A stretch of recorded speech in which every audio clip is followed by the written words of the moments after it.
Con todo el daño que te ha hecho tu ex, ¿sabes diferenciar si es una persona narcisista, psicópata o tal vez otra cosa? Porque claro, después de la ruptura tú te has quedado totalmente destruido, destruida de la autoestima y entonces has entrado en internet y has visto en TikTok todas las respuestas que estabas buscando. Si tu ex te ha mentido y te ha manipulado, ha sido infiel, es un narcisista. Si encima pues es una persona más fría y poco empática, pues es un narcisista y psicópata además. Pero no es tan sencillo. Soy Serena Majoro, psicóloga forense, experta en superación del daño y voy a explicar en este video justamente esa diferencia para que puedas realmente diferenciar si es narcisista, psicópata o tal vez otra cosa.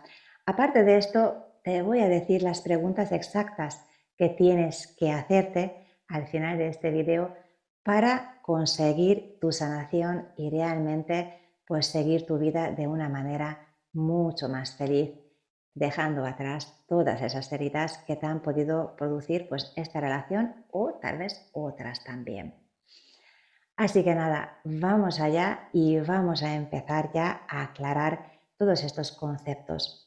Porque sí, estoy segura de que, bueno, pues tu ex sí, te ha mentido, te ha hecho mucho daño porque te ha manipulado, te ha utilizado, ha sido muy poco empático contigo y te ha dejado la autoestima pues muy pequeñita por los suelos. Todo esto es realmente muy dañino en cualquier relación y por supuesto que puede hacer muchísimo daño, pero en sí pues no dejan de ser conductas aisladas. Sí, son conductas muy feas. Una persona puede ser muy cruel, poco empático, pero no dejan de ser pues tendencias en la personalidad y cómo la persona se comporta en todo caso o se ha comportado contigo en la relación o durante la relación. Incluso si han dado esas conductas masivamente o sabes que en otras relaciones también, aún así son conductas aisladas, son rasgos y tendencias en la personalidad en sí. Entonces no tiene que significar que realmente el que hace daño pues es igual tener un trastorno mental o un trastorno narcisista de la personalidad. No es así de sencillo, porque para eso tenemos que ver otras cosas, como por ejemplo, tenemos que mirar muy bien el motivo que hay detrás de estas conductas. Porque sí, tu ex te pudo mentir, te pudo haber sido muy cruel, muy poco empático, pero puede haber decidido ser poco empático y ser más egoísta en un momento determinado porque así decide la persona y realmente pues no porque quiera ejercer ese control o porque realmente tenga pues esa falta de empatía real, la capacidad real de empatía. También pues eso, una persona puede desaparecer, claro que sí, puede no responder a tus mensajes, ignorarte después de una relación y puede hacerlo desde el control y desde el poder para manipularte lo máximo posible. Pero también puede ser porque sea una persona con un apego más evitativo o tenga simplemente una inmadurez emocional y que no sepa qué hacer con todas esas emociones o con todas esas sensaciones que está experimentando en ese momento en la intimidad contigo, no sabe cómo sostenerlo. También puede ser. Entonces el motivo va a explicar muchísimo mejor realmente si detrás de esa conducta hay algún trastorno posible o no.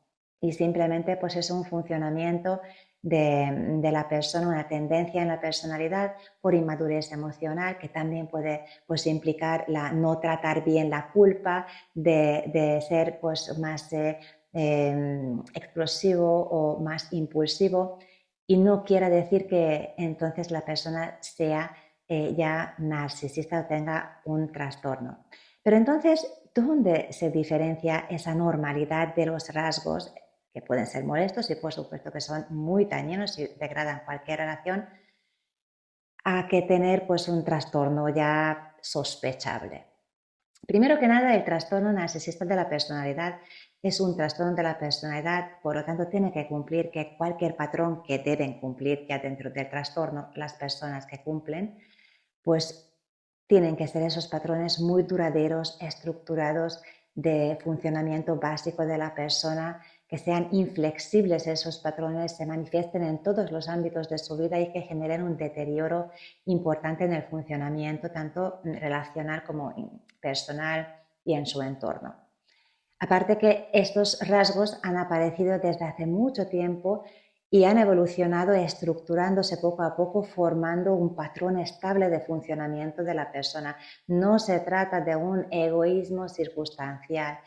Allí está la diferencia entre los rasgos que a lo largo del tiempo de la vida del individuo pueden haberse ido variando, tienen cierta flexibilidad incluso dentro de un tiempo determinado más corto, mientras estos patrones del trastorno narcisista de la personalidad son patrones muy fijos, inflexibles, no manifiestan mucha variabilidad y aparte que giran en torno de la grandiosidad, de la desmesurada necesidad de admiración y la falta de empatía.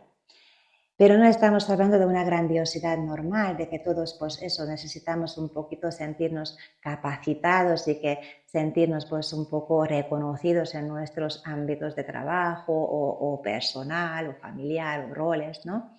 No, es algo desmesurado, algo que ya es, pues me atribuyo los logros de los demás que también son míos, y mis errores también son los demás, mis errores son de los demás, los logros son míos y mis logros son mucho más grandes y todo esto en todos los ámbitos, en el trabajo, en cuanto a mi pareja, es para alimentar su autoestima y su ego. Y también pues la admiración igual, o sea que esa admiración es algo exigido, o sea, no es algo normal que todos pues, tenemos cierta necesidad de que nuestras parejas o familia nos admiren, nuestros hijos, no, es algo que exijo y que mi sufrimiento es más grande que el tuyo y lo que yo hago por ti, tú tienes que reconocerme, aunque tú hagas lo mismo, pues es algo normal. Tú tienes que admirarme en todos los sentidos, encima que tengo derecho sobre ti. En este sentido, por ejemplo, el sufrimiento. Tú, aunque estés con un dolor, el mío es más grande, entonces tú no tienes derecho de sufrir porque el mío es más grande. No consiguen compatibilizar de que tú puedes sufrir también, pues arroparles. ¿Por qué? Porque no tienen esa capacidad de flexibilizar todas estas conductas, ¿no? Y la falta de empatía pues también se ve muy marcadamente en el sentido de interpersonal con la pareja, es decir, fuera, donde no está su autoestima pues en peligro con niños, con animales, con necesitados, además que eso da una imagen muy positiva para ellos, pues sí que muestran empatía, pero es una empatía superficial y más bien verás como una empatía alimentando su ego, luego pues lo dicen lo empáticos que han sido, lo generosos, lo altruistas, lo wow, alimentando su autoestima. Y luego, pues otra parte, la empatía real se ve siempre cómo se trata la persona cuando se equivoca, si se machaca, qué tipo de comportamientos tiene hacia sí mismo, porque si no se perdona a sí mismo, no es capaz de afrontar la culpa, no es capaz de afrontar sus errores, responsabilizarse emocionalmente de sus propios sentimientos, pues tendrá dificultad probablemente de empatizar realmente. Y luego, ¿cuál es ya cuando dices no es narcisista, sino que ya es algo psicopático? Pues el psicópata entra lo que es un trastorno trastorno antisocial de la personalidad, porque el psicópata como tal no existe como diagnóstico, sino que es un constructo más forense y de investigación clínica. Pero sí que pues entraría dentro de lo que es el trastorno antisocial de la personalidad, puede tener también algunos rasgos narcisistas, pero allí lo que marca más bien el psicópata del antisocial, que hay marcado nivel de funcionamiento interpersonal frío, falta de culpa, falta de ansiedad, de miedo y una instrumentalización a nivel emocional importante también de la persona. El antisocial es generalmente ya instrumentaliza a la persona en muchos más ámbitos y no solamente para alimentar su ego, su autoestima como el narcisista, sino que en medidas mucho más grandes. Pero el psicópata encima, pues lo que hace es pues a nivel emocional tiene esa aplanidad, esa reactividad emocional total, apagada prácticamente. La gente que ha tenido parejas con estos trastornos normalmente, pues mira, lo que suele decir que sobre todo en la intimidad, pues el narcisista normalmente siempre agrada, siempre va a querer que tú lo disfrutes, que tú estés muy orgulloso, y hay una conexión aparente, incluso muy fuerte entre la pareja, pero es más bien una conexión superficial que toda esa experiencia va hacia su ego, hacia alimentar su autoestima. Y las parejas que vienen de personas con trastorno narcisista de la personalidad suelen decir que en la intimidad, pues como que todo era fenomenal, súper bien al principio, pero luego empezó a girar alrededor de esa persona todo. Es decir, pues todo, las inseguridades, si por ejemplo ella o él no quería, entonces pues la otra persona lo interpretaba con autorreferencias enseguida. O sea que verías que todo lo que estaba relacionado con la intimidad al principio muy bien, mientras pues me admiras, pero cuando ya todo va un poquito más en plano, pues entonces empiezan los problemas realmente. Mientras el psicópata, pues cuando las personas, parejas de personas con trastornos antisocial de la personalidad vienen, entonces dicen con rasgos psicopáticos más fríos, pues ellos dicen que nunca han sentido esa conexión en la intimidad, como que siempre sentían que la persona estaba, pero realmente no estaba presente ni tenían esa conexión jamás con él. Entonces, la primera diferencia pues podría ser tal vez esto, pero ojo, recalco, no todas las personas con conductas egoístas son ya narcisistas y no todas las personas egoístas y encima fríos y aplanados emocionalmente son psicópatas. Son muchas más cosas que tienen que cumplir. Y tampoco realmente son las preguntas que debes hacerte para sanar todas esas heridas que probablemente no solamente te ha hecho esa relación, sino que ya han hecho anteriormente otras relaciones también.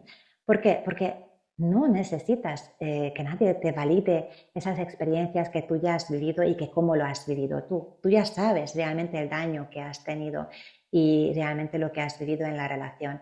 Entonces, no vale nada de diagnosticar al otro. Sí que vale la pena hacerte otras preguntas hacia ti. Y estas son las siguientes. ¿Desde dónde has elegido esta persona? ¿Desde tu instinto o desde tu deseo consciente de que sabías que ese amor que tú necesitas, pues realmente con esa persona podría ser real? Porque si lo has elegido desde tu instinto, desde la atracción, desde la pasión, desde sé que no va a funcionar, pero yo ya lo voy a cambiar, ya verás que el amor, entonces no, has elegido desde tus heridas. Y entonces identificamos estas heridas. ¿Cómo las identificamos? Pues mira, lo mejor es mirarte cómo es posible que te hayas mantenido durante ese tiempo en la relación. Si has visto lo que te ha hecho, si has sufrido el daño durante mucho tiempo, ¿cómo es posible? Y no vale decir, no, es que me ha mentido, no, es que me ha manipulado. No, mírate a ti dentro. ¿Qué es lo que tú has hecho? Hacerte creer que esto va a poder funcionar. ¿Desde dónde has actuado? ¿Desde el miedo de que no podías estar sin esa persona o que te abandonará, desde la dependencia de que no vas a poder solo, sola? ¿Desde dónde? Porque allí están tus heridas. Y luego mírate en los otros ámbitos de tu vida. Tal vez, pues relaciones de pareja anteriores, relaciones de amigos, relaciones de trabajo, relaciones familiares, porque probablemente estos patrones, aunque en medida más pequeña o menos visible, pero sí que están funcionando y repitiéndose en otras relaciones de tu vida, de las esferas de tu vida. Porque sí, normalmente repetimos patrones también desde nuestras heridas. Entonces, si ha sido así que tú has elegido esa pareja que te ha hecho tanto daño desde estas heridas, pues lo mejor que puedes hacer es trabajarlo, trabajar tu interior, trabajar las heridas, porque eso es lo que más te va a transformar y lo que te va a proteger para que no vayas por la misma dirección y no repitas el mismo error. Y no importa lo que el otro tuvo o lo que tiene, ya lo que tuvo o lo que tiene que ocuparse esa persona. Y tú lo que tienes responsabilidad es ocuparte de lo tuyo. Así que espero de todos modos que te haya podido aclarar las diferencias principales y que te haya quedado claro lo que más vale la pena hacer tú por tu propia sanación.